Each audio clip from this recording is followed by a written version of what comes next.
Assalamualaikum warahmatullahi wabarakatuh.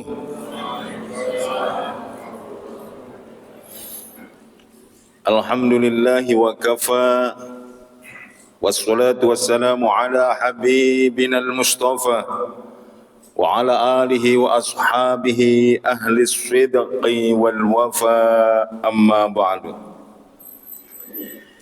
Hadratal muhtaramin, kepada para alim, para bini sepuh, para kiai yang pada malam hari ini berkenan hadir di tengah-tengah kita, yang saya hormati, yang saya muliakan pula segenap jajaran panitia pengajian malam Ahad Masjid At-Taqwa Rogo Jambi, beserta para jajaran takmirnya. Hadirin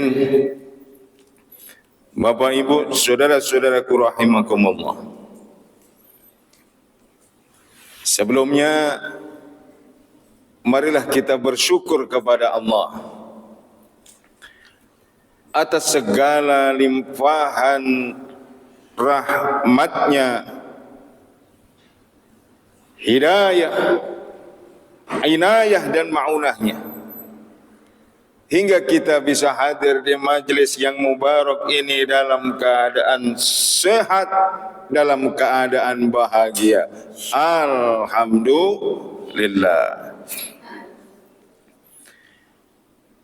Juga tidak lupa salawat ma'assalam, mudah-mudahan senantiasa tercurah limpahkan kepada beliau baginda Rasulullah Muhammad sallallahu alaihi wasallam, yang mudah-mudahan Allah anugerahkan hidayah kepada kita semuanya hingga istiqamah dengan sunnah-sunnah beliau, cinta kepada beliau, yang pada akhirnya kelak Allah tetapkan kita semuanya sebagai umat daripada Nabi Muhammad yang kelak berhak mendapatkan syafaat di yaumul kiamat. Amin Allahumma amin.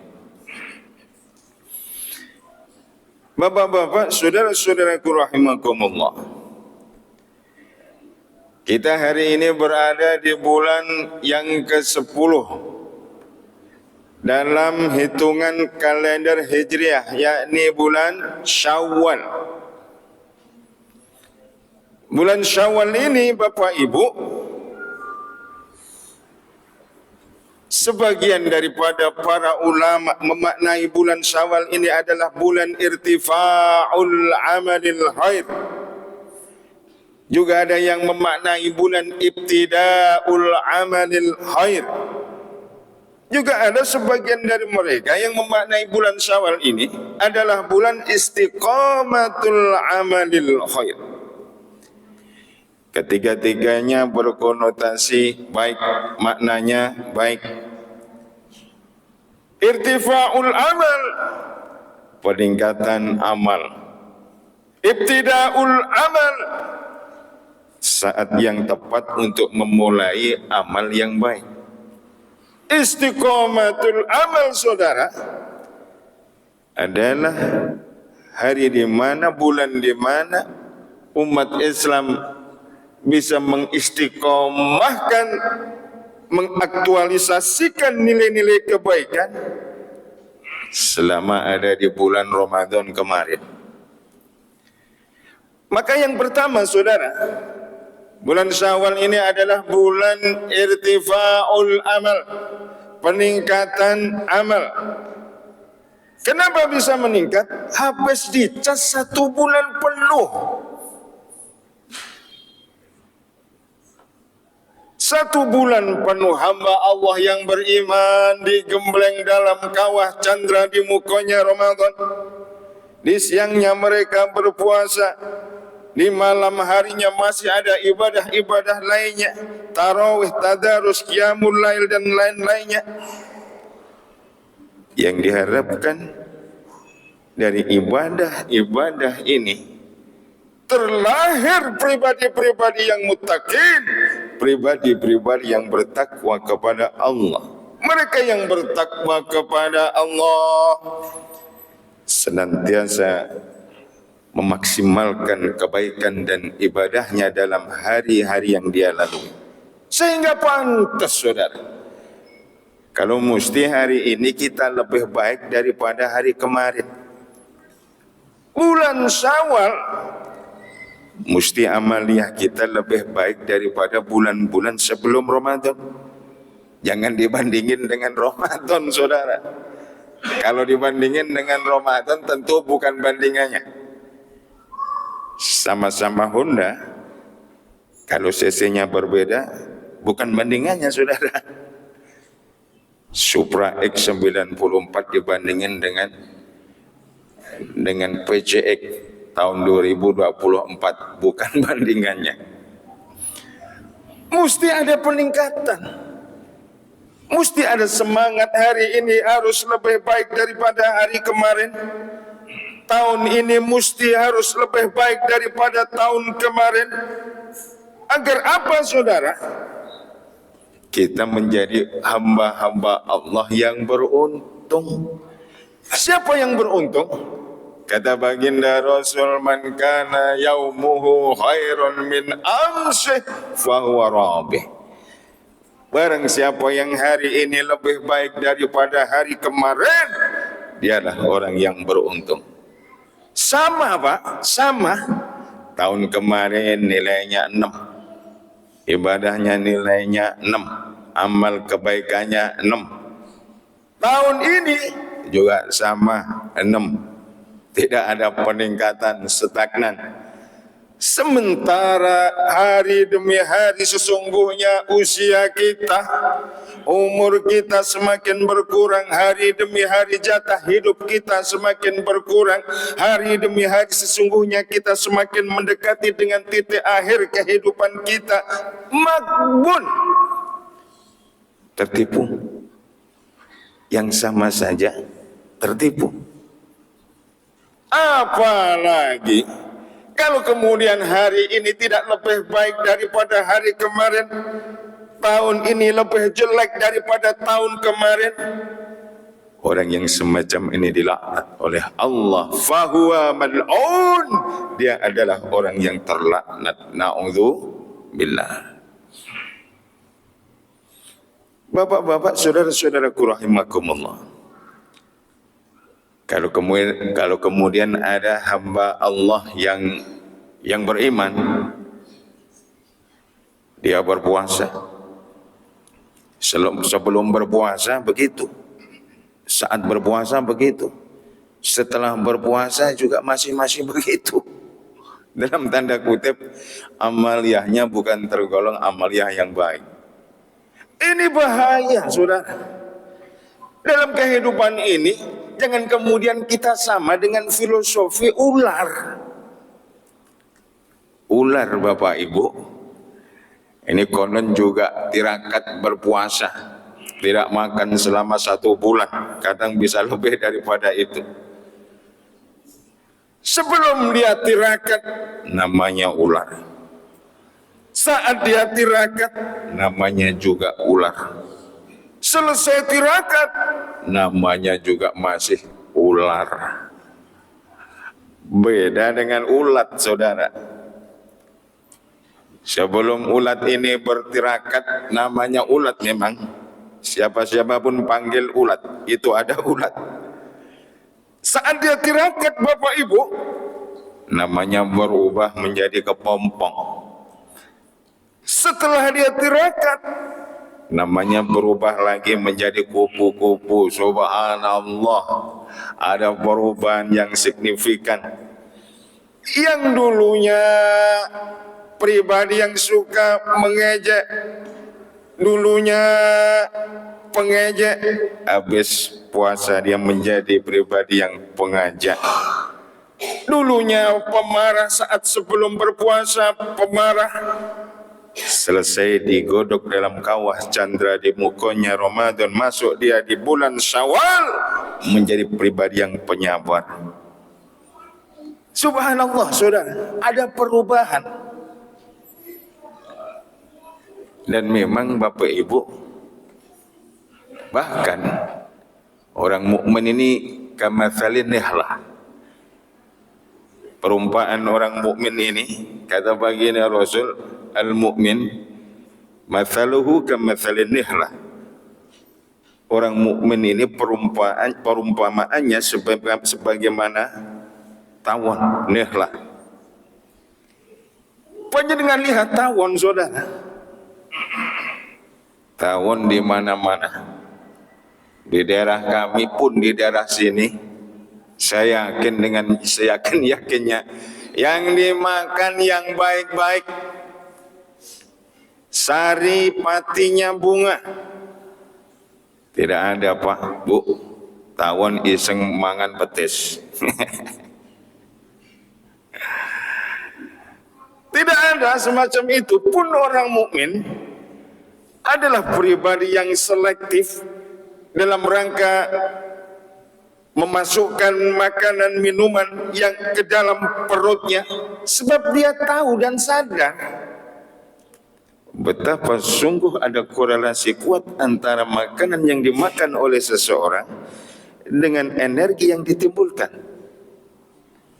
Maka makanan yang masuk dalam perut seseorang digiling dalam perut besar menjadi energi. Kalau itu makanan-makanan yang halal, saudara, akan mengarah kepada hal-hal positif, energi yang baik untuk hidup dan kehidupannya. Lalu berbeda kalau kemudian yang masuk dalam perut ini banyak hal-hal yang diharamkan oleh Allah, yang masuk dalam perutnya minum-minuman yang diharamkan oleh Allah, maka dia akan berubah dan mengubah pemakannya, peminumnya, untuk kemudian berfikir dengan pikiran yang negatif. Energi yang ditimbulkan energi negatif, pikirannya negatif. Kalau pikirannya negatif, Bapak Ibu, dipastikan amalnya juga negatif. Tawon adalah pribadi yang selektif, makhluk daripada ciptaan Allah yang selektif, untuk kemudian tidak makan kecuali yang baik-baik. Hamba Allah yang beriman juga demikian. Man akala al-halal safadinuhu wa raqqa qalbuhu wa lam yakun li da'watihi hijabun, kata baginda Rasul.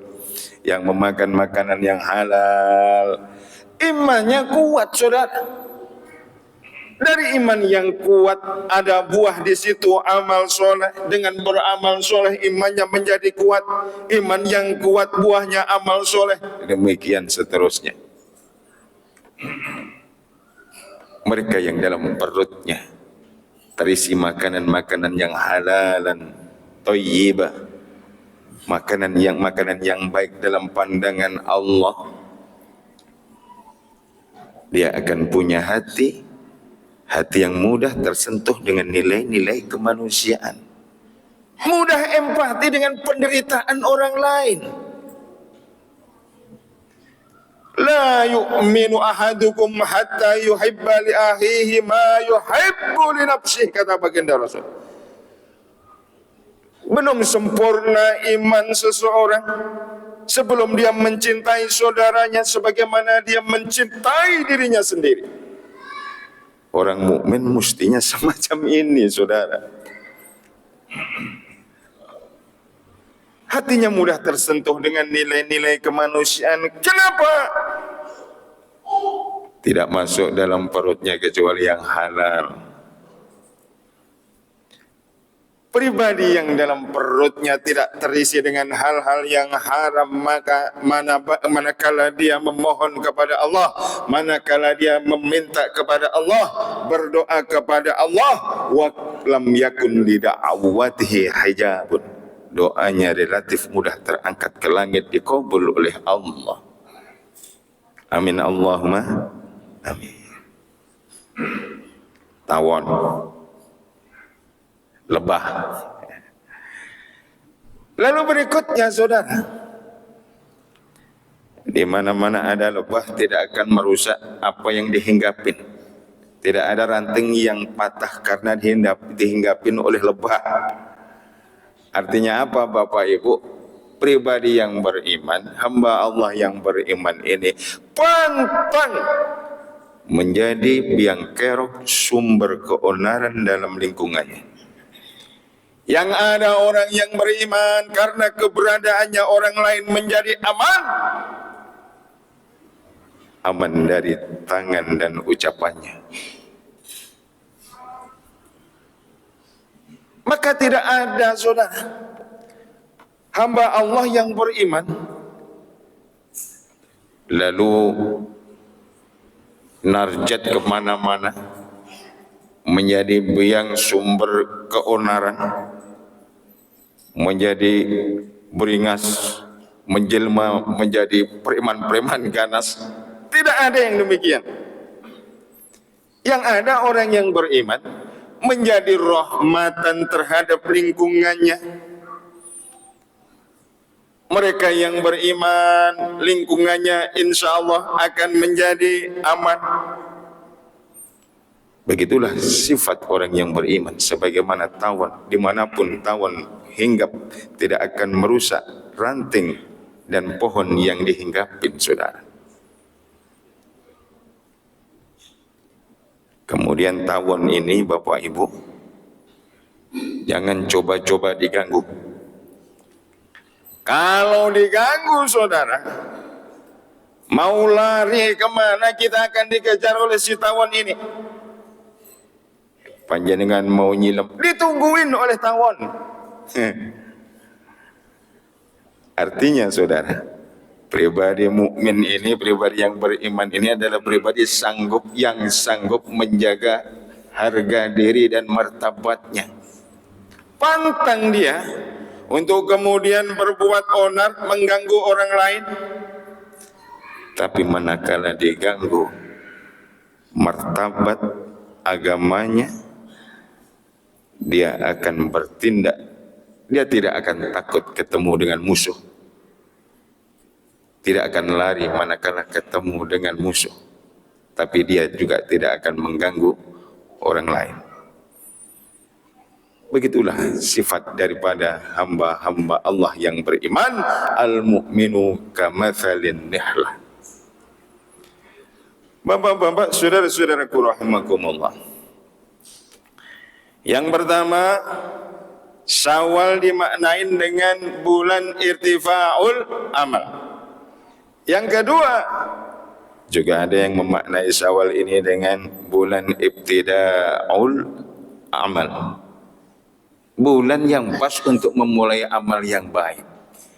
Maka tidak heran bapak-bapak, ibu-ibu, dalam tradisi budaya kita, ini mereka-mereka yang punya anak perempuan yang sudah ketemu jodohnya dinikahin di bulan Syawal. Muncar wakah sing rapi bulan Syawal engko wadah. Rogo Jambi sami napa mboten? Syawal nek wong duwe gawe ngrapikne anake napa mboten? Wonten nggih? Alhamdulillah. Ini penting saudara, untuk kemudian mereka-mereka yang punya anak perempuan umurnya sudah nyampe sesuai dengan peraturan pemerintah minimal 19 tahun, maksimal tidak terbatas. Yang penting saat durunge ditalkin. Mereka yang punya anak perempuan sudah ketemu jodohnya, saling cinta Pak, baik untuk segera menikahkan putrinya di bulan Syawal. Apa boleh Pak Ustaz? Baik, menyegerakan untuk menikahkan anak perempuan ini perkara yang memang dianjurkan oleh baginda Rasul, saudara. Sebab kalau kemudian seorang perempuan sudah begitu cinta dengan pasangannya, tidak kemudian cepat dinikahin, ini bahaya. bisa nikah sendiri. Tapi mesti harus sesuai dengan peraturan pemerintah. Minimal berapa saudara? 19 tahun. Lalu apa saja yang perlu disegerakan dalam kehidupan ini? Di samping menyegerakan untuk menikahkan anak perempuan kita manakala sudah ketemu jodohnya, sudah ba'ah, menyegerakan untuk mengubur mayat. Di beberapa daerah Bapak Ibu, mereka yang meninggal dunia di malam hari dikuburin di malam hari itu pula. Di beberapa daerah ada. Kalau di kita kondisional, kalau di Muncar kondisional, ya, sesuai dengan keadaan mawon di Muncar. Ini penting karena memang sunnah Rasul. Syariat mengajarkan kepada kita untuk menyegerakan mengubur mayat.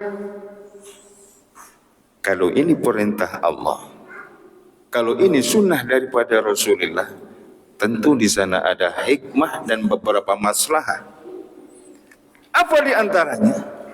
Pak, manakala roh sudah uncat dari jasad seseorang, ini mudah busuk. Dan itu potensi untuk menyebarkan berbagai macam virus, saudara. Ini salah satu hikmahnya. Untuk kemudian menyegerakan mengubur mayat, dan itu bagian daripada cara kita menghormati mayat jenazah adalah dengan menyegerakan jenazah untuk dikubur. Tentu setelah dimandiin, dikafanin, disolatin dan dikuburin. Di mana dikuburkan? Di mana dia tinggal, saudara. Baginda Rasul kelahiran Makkah, beliau wafat di Madinah, beliau dimakamkan di Madinah. Maka tidak perlu kalau kemudian punya mayat di Papua, bapak-bapak meninggal di Papua, bingung. Atau nekak ni mayat itu kubur ni rokok Jambi, lagi aku. Kayak ongkos perjalanan ini kalau niku walah disedekah ning masjid atas nama si mayat niku, Masya Allah, luar biasa pahala yang akan diterima oleh si mayat. Ini kalau kita berpikir dan berpijak dengan syariat yang kita punya. Bapak-bapak, saudara-saudaraku rahimakumullah, termasuk juga hal-hal yang perlu disegerakan. Manakala kita punya tamu, ada hidangan makanan, segerain hidangan dan makanan dikeluarin untuk dihidangkan kepada si tamu. Ini bagian daripada bagaimana kita menghormat tamu, dan itu merupakan ciri orang yang beriman kepada Allah. Dia akan memuliakan tamunya, saudara. Lalu apa lagi yang disegerain? Mereka yang berhutang, kalau sudah punya dana untuk mengembalikan hutangnya, cepat dibayar. Ini berat. Manakala mati masih menanggung sekian banyak ribu, sekian juta hutang yang ada dalam tanggungannya. Ini berat, saudara.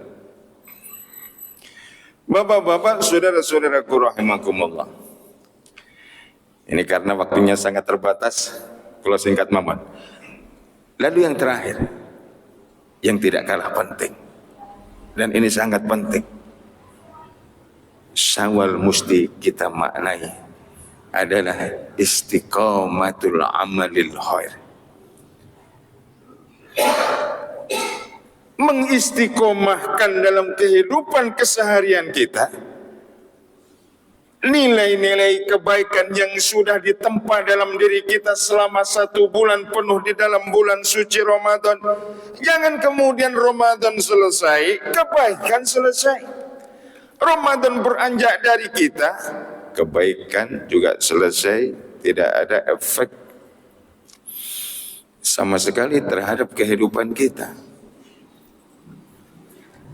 Apa yang dulu pernah diajarkan di dalam Ramadan mesti kita istiqomahin. Di dalam Ramadan kita merasa selalu diawasin oleh Allah. Orang yang berpuasa, puasanya imanan wa ihtisaban dimanapun dia berada.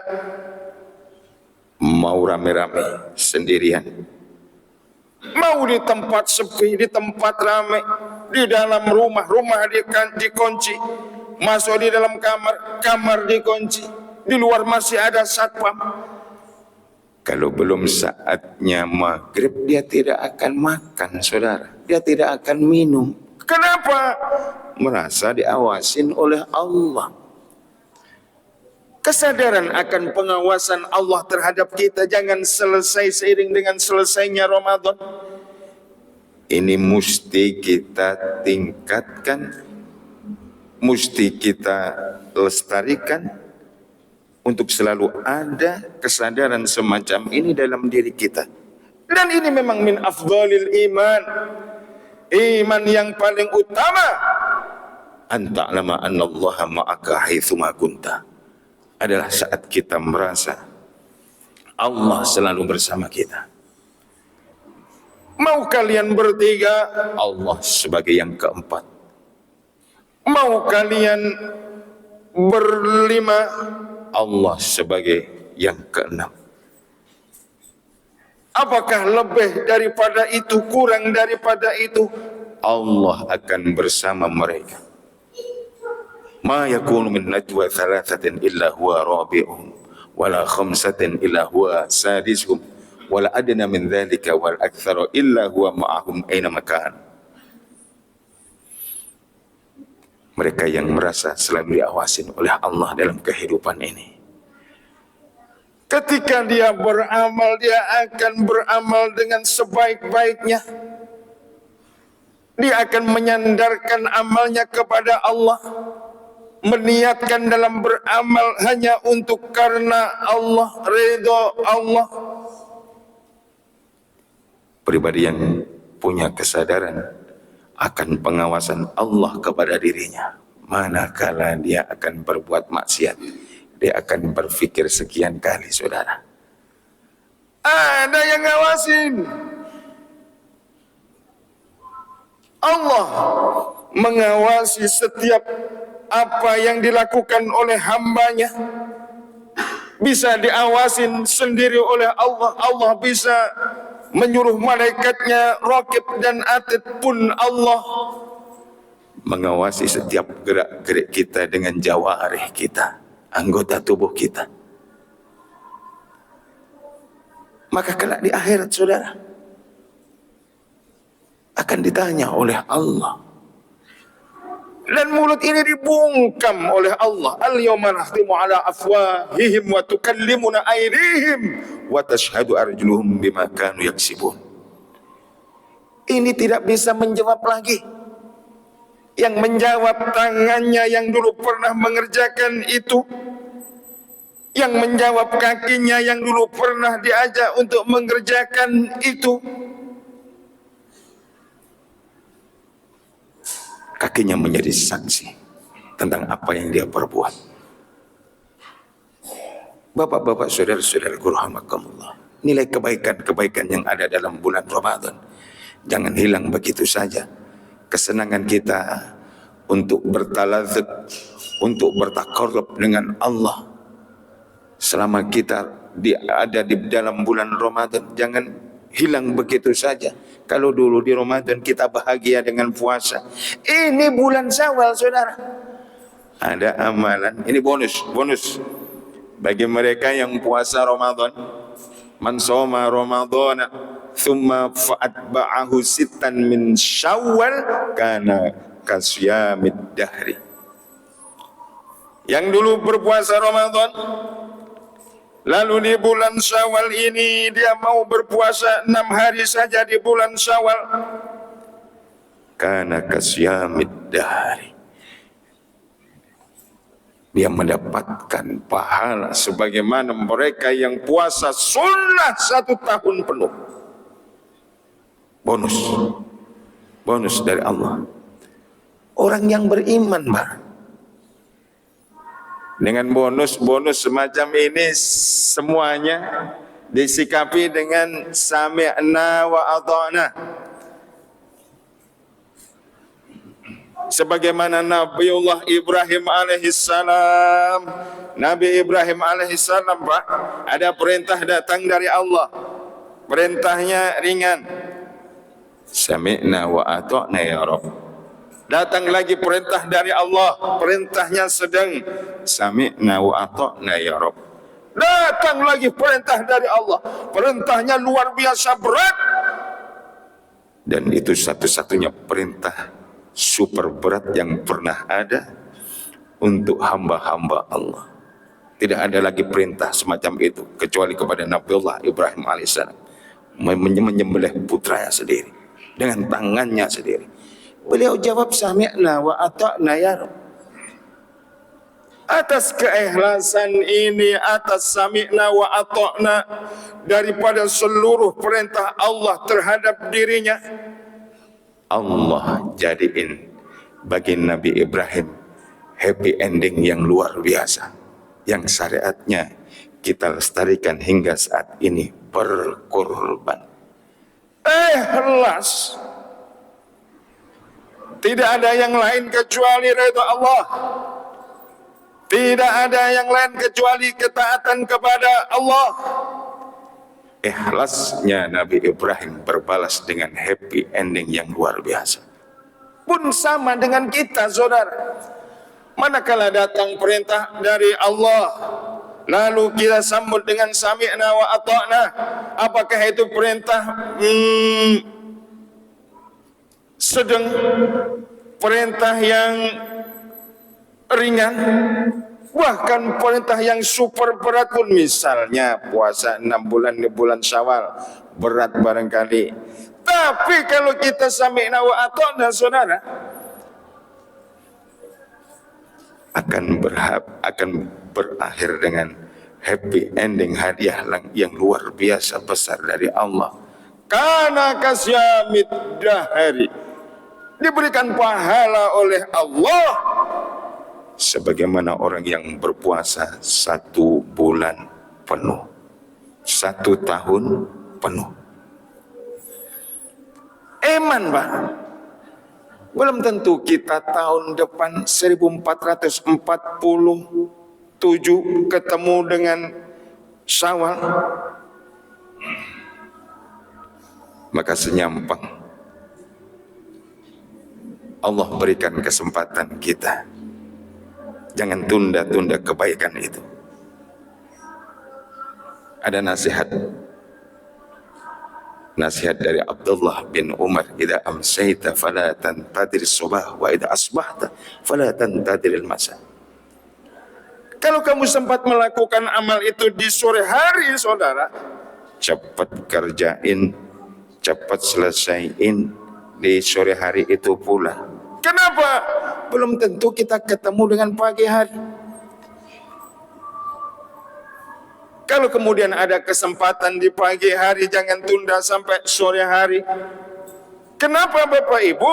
Tidak ada yang bisa ngejamin kita nyampe di sore hari. Kita ini sering kehilangan momentum untuk berbuat kebaikan, bukan karena kita tidak mampu. Sukanya kita mengakhir-akhirkan kebaikan itu sehingga habis waktunya.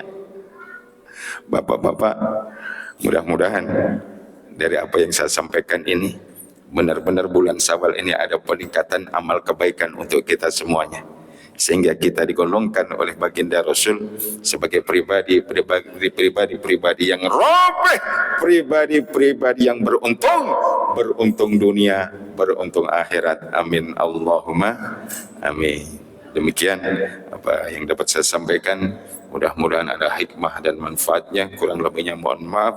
Akhirul kalam, wabillahi taufiq wal hidayah. Assalamualaikum warahmatullahi wabarakatuh.